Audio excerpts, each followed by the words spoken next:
Classification Part 2.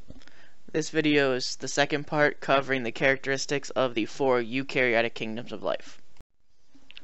The key concepts that you should be able to describe after this video is the key characteristics that define the animal kingdom, the plant kingdom, the fungi kingdom, and the protist kingdom. From the previous video, you should already have this chart written down in your notes. We already covered the archaebacteria and bacteria, which are both the prokaryotic kingdoms, so the remaining 4 in this video are the eukaryotic kingdoms of life. Remember, for cell type, that's either prokaryote or eukaryote. For cell number, that's either unicellular, multicellular, or both, depending on the kingdom. Cell wall, it's either yes, no, or both. Locomotion, aka movement, yes, no, or both. And then feeding types, either heterotrophic, autotrophic, or both. The first kingdom we'll talk about is the kingdom animals. Remember, the only information that you need to know is the information in the chart. There is external examples just for your own knowledge. So by definition, all animals are heterotrophic, therefore they must ingest others. All animals are multicellular, so they're composed of more than one cell, which means they're very complex. Animals do not have cell walls, meaning that all animals have the ability to move. And all animals reproduce sexually, like these tortoises right here. Just some examples of the diversity of the animal kingdom. You have the simplest ones, which are the invertebrates. The simplest animal is probably the sponge. There is no organized tissues or organs, and food and waste go in and out the same opening. So there's no highly complex digestive system. Everything goes in and out the same exact hole. Then you have the more complex vertebrates, the ones that have a backbone, such as fish, amphibians, reptiles, birds, mammals. They're the ones that have a bony skeleton and have backbones and brains.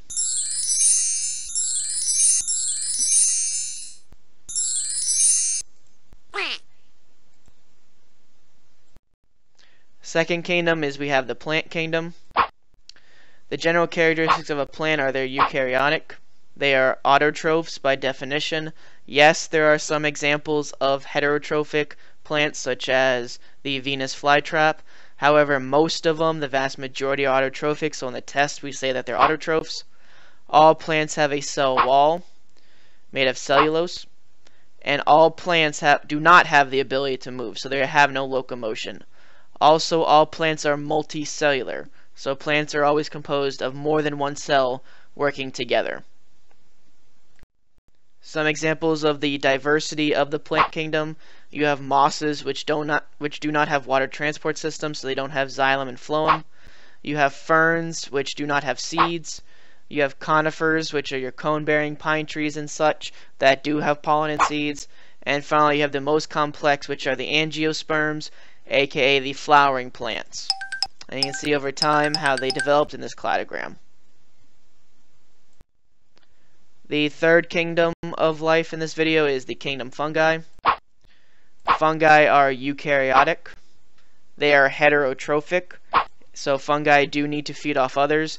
Usually they are decomposers, so they break down the dead, decaying organisms and recycle the nutrients. Most fungi are multicellular. However, there is one example of a unicellular one. Yeast is a unicellular fungus. So yes, there are both multicellular and unicellular fungi. However, all fungi have a cell wall, which means that fungi do not have the ability to move. Just some examples of the importance of fungi to humans.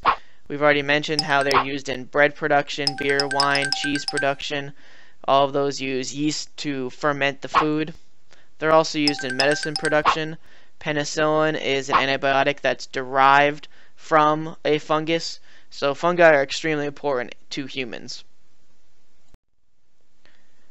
And finally, we have the last kingdom of life. We have the Protist Kingdom, which is also known as the junk drawer kingdom. It is known that because pretty much if you don't fit in one of the other kingdoms, we classify you as a protist. So there's not a lot of similarities between the protists. It's a very, very diverse group. So what are some of the general classification criteria? All protists by definition are eukaryotic. However, they are not animals, plant, or fungi. So usually it's easier to say what they're not compared to what they actually are because they're such a diverse kingdom. So you can see there's single-celled ones, such as amoebas. You have multicellular ones, such as seaweed. Seaweed is actually not a plant. It is a protist. However, while there are examples of multicellular protists, for the test and for the EOC, we're going to say that protists are single-celled eukaryotes. So for the test, make sure you understand they're unicellular, one-celled. Some of them are autotrophic. However, some of them are heterotrophic and have to eat.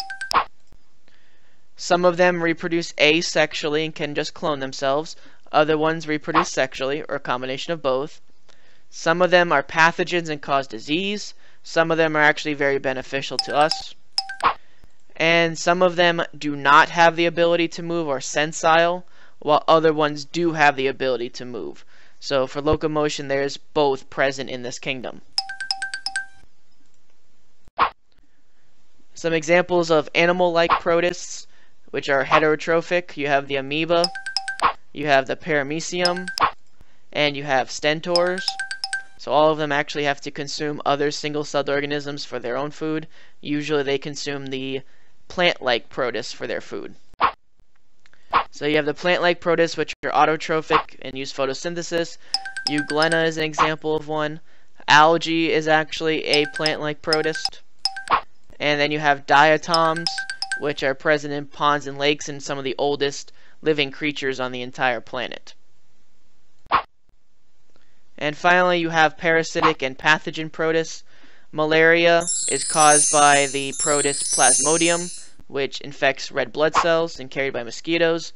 Giardia, which causes beaver fever or traveler's diarrhea, which you usually get from contaminated water supplies when you're hiking in the forest. And then you have trypanosomes, which are carried by the tsetse fly, which causes African sleeping sickness.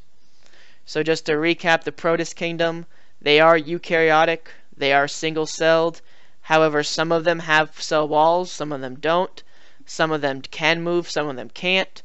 Some of them are heterotrophic, and some of them are autotrophic.